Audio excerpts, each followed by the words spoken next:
By the way, if you ever want to get on stage, if you're thinking about, I want to be a speaker, I want to do a TED Talk, I would never suggest making that your very first presentation. Go out there, practice, get in front of any audience you can. I would call colleges up in the local market here and say, and talk to their professors and say, hey, they know who I am. And even if they don't know who I am, introduce yourself, tell them what you do, and say, I'm working on a presentation. I'd love to come in and talk about this topic because I think it would be relevant to your students. And in exchange for that, I want them to give me feedback. And now you get practice and feedback. You call up companies and you say, I don't know if you ever have a meeting, but if you do, even if it's a little meeting with 12 people in a boardroom on your Monday morning meeting, I'd love to come in and make a presentation. No charge. All I want is your feedback. I need to get good. You would be amazed at how many people will take you up on that. Agree. I've reached out to local schools, like you said. I've spoken to schools, university, local real estate office. Anywhere you think you could provide value, you should be reaching out and getting in front of people. Because you're right.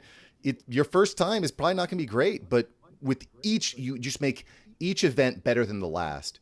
Do you like to stand up when you're doing these online virtual events? Do you like to stand up? So right now, everybody thinks, oh, you're at home right now. I'm really not at home. I'm actually in my office. Look at that messy desk. And I like the homey feel that it gives me.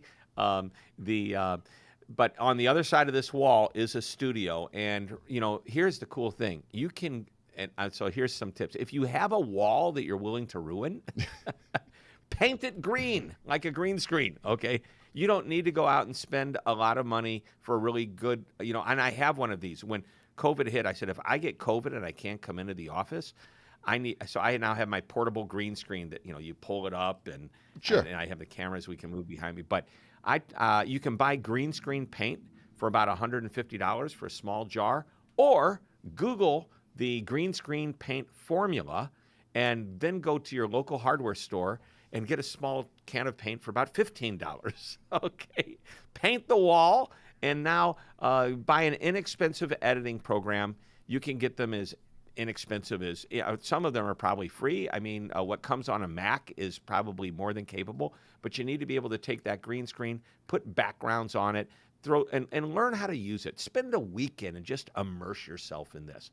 And when you come out, you're going to be able to you're going to stand in front of the camera, do a really boring presentation, and then augment it with some visual graphics, maybe even video overlay, which, again, it's not hard to do. You just have to learn how to do it. And all of a sudden, what seems like an average talking head turns into something that's a little bit nicer that people want to listen to and watch. You have to be able to capture someone's attention on video. It is a requirement for success moving forward.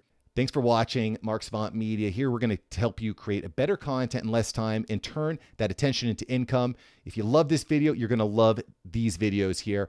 Click the one. Me and my team specially selected this just for you. Click the link. Check out the video. I'll catch you here next time on SAVANT Media.